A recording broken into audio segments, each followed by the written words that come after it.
प्यारे बच्चों, हमारे सरसब्ज़ जंगल, हम इसके बारे में पढ़ रहे हैं। कल हमने इसका पहला पैराग्राफ पढ़ा, यानी पहला इक़्तिबास पढ़ा। आज हम इसका दूसरा इक़्तिबास पढ़ेंगे। आप गौर से सुनिए और अपनी किताब को सामने रखिए।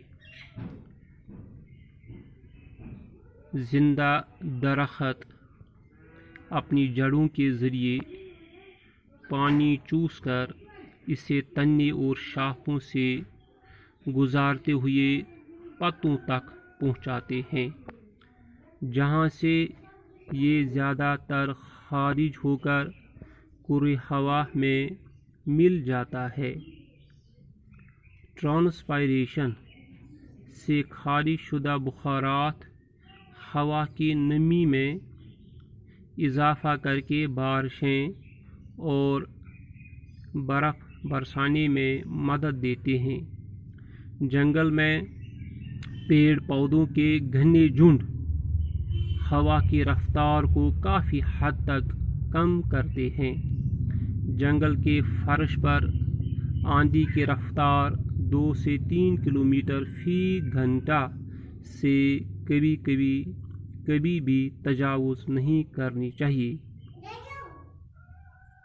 पेड़ों के ऊपर से आंधी की रफ्तार कितनी ही ज़्यादा हो, पेड़ पौधे धूल के तूफ़ान को रोकते हैं। शोर की कसाफत को भी काफ़ी हद तक कम करते हैं।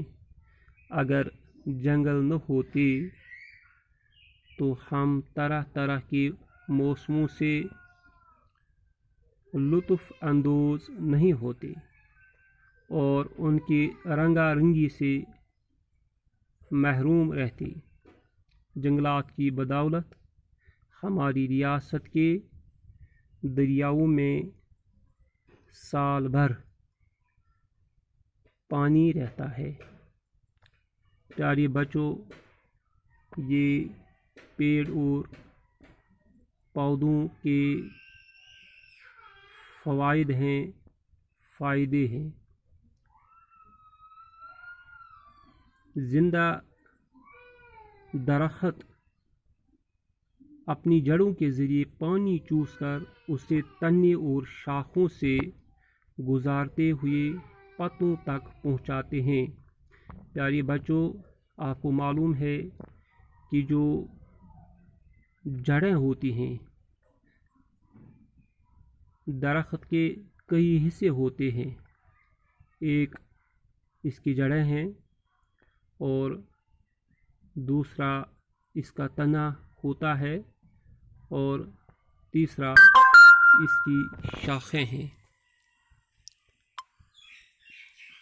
तो लेकिन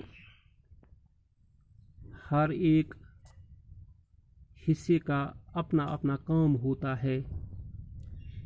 जो दरख्त के जड़ होते हैं वो ज़मीन से पानी चूसते हैं और उससे तने और शाखों से गुजारते हुए पत्तों तक पहुंचाते हैं, जहां से ये ज़्यादातर खारिज होकर कुर्रे हवा में मिल जाता है। यानी ये पत्तों से ज़्यादातर खारिज होकर कुर्रे हवा में मिल जाता है। तो इस अमल को हम ट्रांसपायरेशन कहते हैं। ट्रांसपायरेशन यानी ट्रांसपायरेशन का अमल जो है, ट्रांसपायरेशन किसे कहते हैं? जो मैंने आपको ये समझाया कि जो जड़ें हैं वो ज़मीन से पानी चूसती हैं और उससे तने और शाखों से गुजारते हुए पत्तों तक पहुंचाते हैं, जहाँ से ये ज़्यादातर खारिज होकर पूरे हवा में मिल जाता है تو اس عمل کو ہم ٹرانسپائریشن کہتے ہیں۔ تو ٹرانسپائریشن سے خارج شدہ بخارات ہوا کی نمی میں اضافہ کر کے بارشیں اور برف برسانے میں مدد دیتے ہیں۔ جنگل میں پیڑ پودوں کے گھنے جھنڈ ہوا کی رفتار کو کافی حد تک کم کرتے ہیں۔ جنگل کے فرش پر آندھی کی رفتار 2 سے 3 کلومیٹر فی گھنٹہ سے کبھی بھی تجاوز نہیں کرنی چاہیے۔ پیڑوں کے اوپر سے آندھی کی رفتار کتنی ہی زیادہ ہو، پیڑ پودے دھول کے طوفان کو روکتے ہیں۔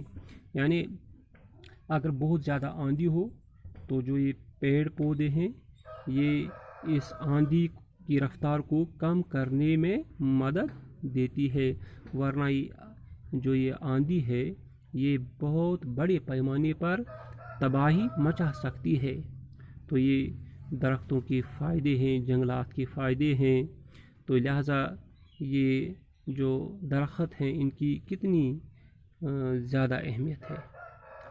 تو شور کی کثافت کو بھی کافی حد تک کم کرتے ہیں، جس کو آپ شور کی کثافت، جس کو ہم آج کی زبان میں یا انگریزی زبان میں نوائز پولیوشن کہتے ہیں۔ تو جو یہ جنگلات ہیں یا درخت ہیں جو ہم دیکھتے ہیں، اپنے ارد گرد دیکھتے ہیں،